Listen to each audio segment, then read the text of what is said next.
é a primeira ciência do homem que se constitui consciência moderna. E ela vai ser a raiz epistemológica de todas as ciências do homem dentro do paradigma da modernidade, ou dentro do paradigma do positivismo.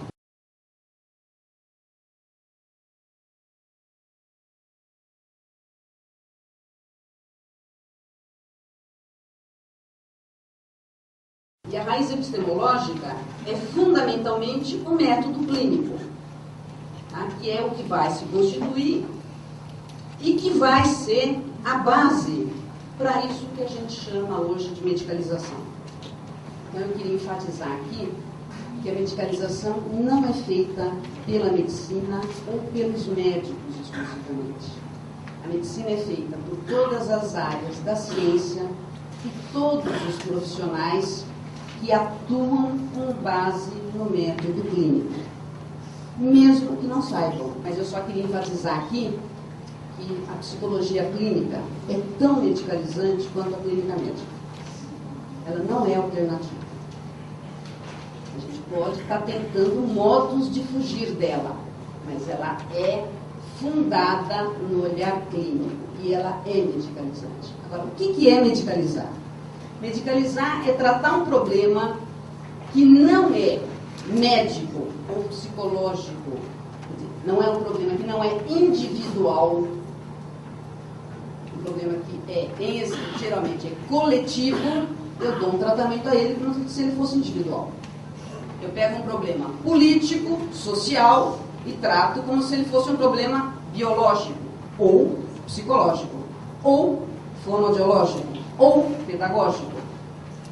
Então, eu consigo deslocar os problemas do centro em que eles deviam estar, que é problemas coletivos, políticos, que são conformados pela ordem sociopolítica, pelo modelo político que domina o país, e eu faço essa discussão como se fossem problemas individuais. No caso, por exemplo, da escola, ao invés de eu discutir que o sistema escolar é construído, é constituído para produzir isso que é chamado de fracasso escolar, eu discuto a doença do Joãozinho, da Mariazinha, do Pedrinho, e cada um deles tem uma doença. E o sistema escolar é isento de responsabilidade. O sistema político e os governantes nos agradecem, porque todos eles são isentos, eles estão fazendo tudo que podem. Na melhor das hipóteses, a gente desloca da criança e põe na professora. Esse é um processo de medicalização. E nós fazemos isso em toda a nossa prática. É tão perverso o processo de medicalização que ele é o outro lado da moeda da expansão de serviços de saúde. E acho que uma coisa importante é não vamos negar que o avanço do conhecimento trouxe benefícios para a qualidade de vida das pessoas, lógico que desigualmente distribuídos. Não vamos ser ingênuos. Nem todos têm acesso a tudo. Agora, a medicalização, todos têm acesso, especialmente os que estão excluídos. Para esses, só resta esperar aqui na terra aquilo que Jesus prometeu. Né? E eles ficam aguardando e acreditando que o problema é deles. O problema não é do sistema político, o problema não é do sistema de saúde, não é uma nova ordem social que precisa ser mudada, não se passa por aí. É questão de acertos, ou nas pessoas que têm defeitos, ou localmente, localizadamente em algum sistema. Então vejam, o processo de medicalização é um processo que desloca problemas do campo, do que eu chamaria de mundo dos homens, para o mundo da natureza. Ele naturaliza problemas que não são naturais, certo? Portanto, ele é um elemento essencial para desconstruir direitos humanos que não é natural. O processo de medicalização, hoje, tanto na medicina, como na psicologia, como na fono, tenta nos reduzir cada vez mais a seres a biologia estrita, de seres datados e situados, como dizia o Paulo Freire, eles tentam nos reduzir a células sem contexto, sem história. A gen sem política. O que a ciência faz é uma desconstrução ideológica dos direitos humanos.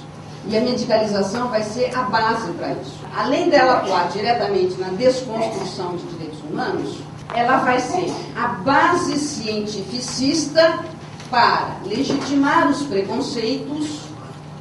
Eu poderia citar as pesquisas científicas que provam que o negro é inferior ao branco em termos intelectuais por uma questão genética.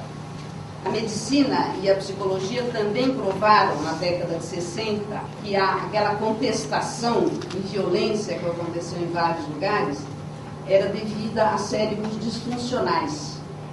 E se preconizou e se fez a lobotomia, ou, seu nome bonito, né? Psicocirurgia, para os violentos dos guetos. Isso tudo em nome, legitimando preconceitos. Então, a medicalização ela vai ser a base também de justificar a desigualdade. A sociedade está aí. Ela só não consegue efetivar a igualdade porque as pessoas são biologicamente desiguais. As pessoas têm defeitos. A medicalização, exercida por todos nós, vai ser a base para justificar por que o sistema penal não consegue reeducar. E aí, de novo, os nossos laudos, uma extrema violência, destruindo as vidas, é que vão ser a base cientificista para este modo de se organizar o sistema penal. Nesse sistema todo, profissional, médicos, psicólogos, fomos, todos nós, somos o último elo da corrente. Aquele que atua com todo o autoritarismo da ciência e que executa aquilo, esse autoritarismo, esse processo de medicalização, de exclusão e justificação das exclusões. Eu acho que tem espaços para a gente atuar. Queria lembrar, para encerrar, que o Foucault, o Deleuze e o Canguilhem, já nos seus trabalhos, apontavam que a mudança fundamental a gente poderia conseguir por rupturas epistemológicas, por mudanças nos modos de levar a vida, como dizia Canguilhem, pela constituição de novos paradigmas de ciência que pretendam, de fato, instituir mundos que não sejam baseados na desigualdade e na exclusão. E, especialmente, que saibam que, como dizia o Canguilhem, não se ditam cientificamente normas à vida.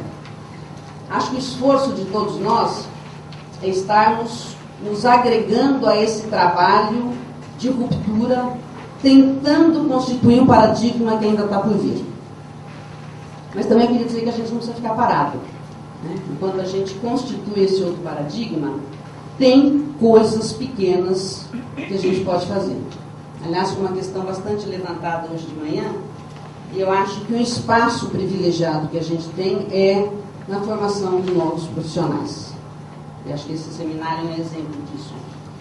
É pouco, é muito pouco, mas a gente está ajudando a construir caminho para essa ruptura epistemológica, se nós conseguirmos, os estudantes consigam perceber as raízes históricas da sua atuação e consigam fazer opções conscientes. A minha utopia é que os meus alunos de medicina possam fazer suas opções de tal modo que um dia deles se diga que o doutor nem examina, e chamando o pai de lado, lhe diz logo em surdina que o mal é da idade e para tal menina não há um só remédio em toda a medicina. E eu queria só lembrar, né, para quem acha que eu estou aliviando, o Deleuze disse que até o Foucault um dia teria dito um pouco de possível, senão eu sufoco. Obrigada, gente.